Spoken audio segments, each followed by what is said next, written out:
Erretreten erreformaren kontrako ekintzek ez dute eten ikaste honetan Ipar Euskal Herrian. Gaur goizean BAB zentro komertzialaren sartzea blokeatu dute berriz ere Macroni legea bertan bera uztea aldarrikatzeko. Arratsaldeon ikusentzuleo, gaurko saioan gaur goizeko mobilizazioaz gain, atzo etorkinekin elkarteak Hendaian antolatu duen elkarretaratzea aipatuko dugu. Eta horretaz gain Nerea Olaso lankideak Eneko Bidegainen azken obra aurkeztuko digu. Ongi etorri iparraldearen orenera.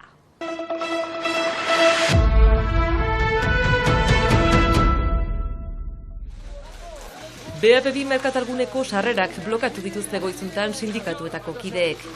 Ekintzekin jarraitzen dute aste guztian zehar egiten ari dira ezker eskuin 11 tokitan. Supermerkatura ere sartu dira erretreta erreforma bertan bera uzteko eskatuz eta emakumeak kaltetuenak izanen direla ohartarazi dute. Simbolikoa da, zenta egia da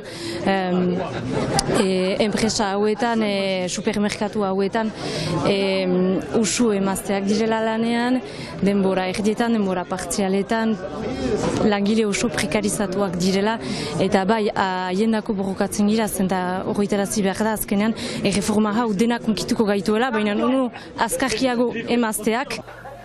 Supermerkatu ez gain, Baionako portua beste behin ere blokatu dute. Biharko dago 9. mobilizazio eguna deituta greba eguna. Aireportuan esaterako Transavia konpainiako hegaldi guztiak bertan behera geratu dira da. Trenak, autobusak, hezkuntzan ere nabarituko da eta milaka lagun espero dira Baionako karriketan.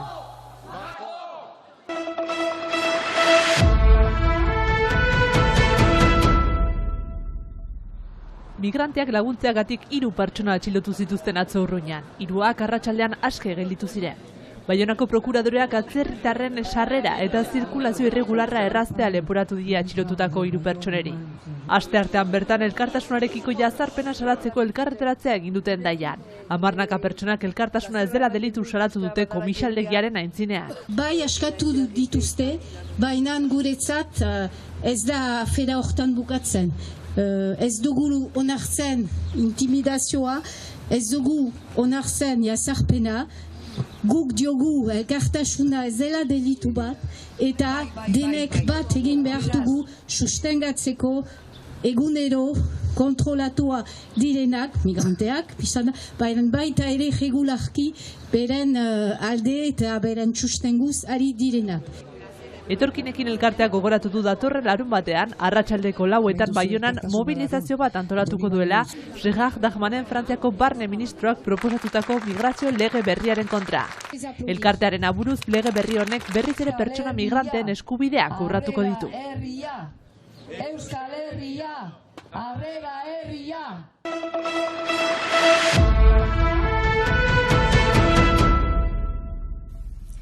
Eneko Bidegainek Bista eder izeneko liburua argitaratu berri du. Intrigazko lana jauregi zahar baten inguruan. Liburu honek aipatzen du gaztelu baten inguruan dagoen proiektu bat eta bide batez gaztelu horren iragana ikertuko dute hainbat pertsonaiek. Zer gertatu den gaztelu horretan, gaztelu abandonatua baita aspaldiko urtetan, oinordekorik gabe, eta beraz hor badaude, sekretu ilun batzuk eta liburuan zer argituko direnak. Eta argitze lan horretan, protagonista Einaut izeneko kazetari bat, higiezin proiektu baten inguruan ikertzen hasiko dena. Kazetari hori galdegin zion norbaitek ikertzeko diazebe zer egin nahi zuten gaztelu horrekin, eta bide bat hasiko da ikertzen baita ere gaztelu horren lehengo jabeen historia. Aktualitateko gaiak aipagai eta historiako pasarteak ere tartekatzen dira. Ari mutu janiz ditu, eta gainera historian garai anitzekin lotzen direnak. Bigarren gerla mundiala, Algeriako gerla, eta beste zenbait gertakari, hurbilagokoak denboran, eta ikusiko dugu nolabait lotuta dauden Euskal Herriko historiarekin ere bai, eta gaztelu horren inguruan harilkatuko dira garai horietan guztietan, eta baita ere aspaldiko historian gertatutako gauzak. Izenburua eta grafia ez dira hausa zautatu.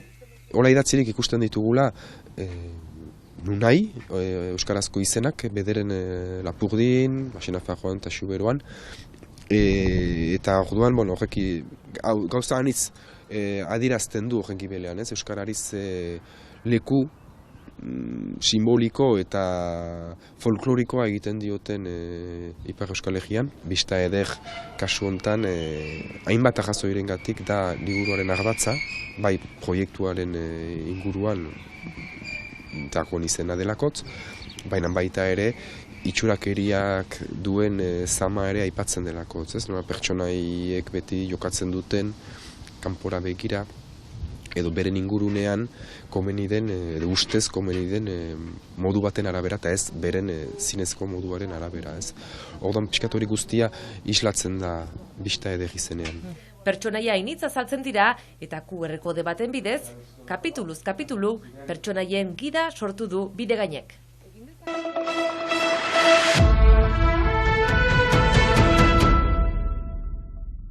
Hamar aukeretatik 4 hautatu dituzte konponbide bat aurkitzeko Urruñako erlaitzak bizitzen duen egoerari. Luiziak direla eta erlaitza arriskuan dago eta gaia arduratzen den gidaritza batzordeak hainbat proposamen ezarri ditu mahai gainean bidearen erabilpenari alternatiba bat eskaintzeko. Hausnarketak eragindako aukerak zehazten direla dio Jean-Jacques Lazer departamentuko presidenteak. Hala ere, gaur egungo bideko zati handi batek arriskurik ez duela azpimarratu du. Jean-Jacques Lazer Pirineo Atlantikoetako presidenteak dioenez, baztertua den aukera bakarra geldirik egotearen aukera da.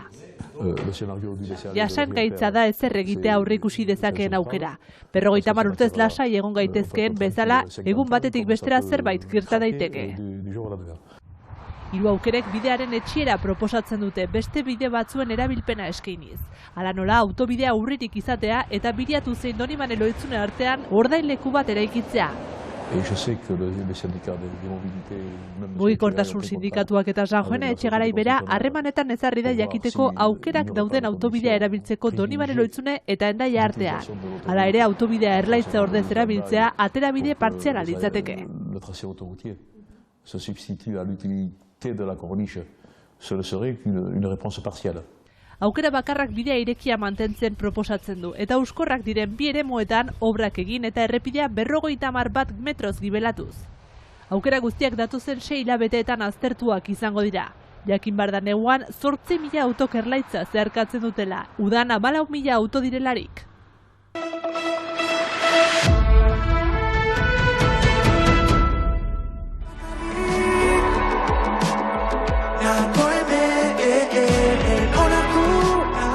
Odei Barroso raplari urruñarra eta Gartxot musikari donostiarra batu dira galdu inun kantu ederrea. Ikusentzuleok bi artista hauek sorturiko kantuarekin agurtuko dugu gaurko saioa. Bihar arte! Zergatik askatzen nintzen gora pilotan, oreka aurkitu nahian zora bilotan. Hobe ditut hitzak utzi izkizizkilotan, gintari geratzen ez bada pozaren estilotan. Niri kolokan, jartzen zaizkiten, pozak nola penak bizi borrokan. Balkonik nola ez usuri irri orotan, dena argiako badoa zirri borrotan. Oraingoek zein lehengoek, ez dakit gehiago erraiten ahalduten soek. Gauzek hor dirauten maiz estutzen nautelen babesten induten besoek. Bat gehi bat bi batek daki nola hitz egin beste barne bati. Matematikoki ez dago kitoki guztitan zer erabaki.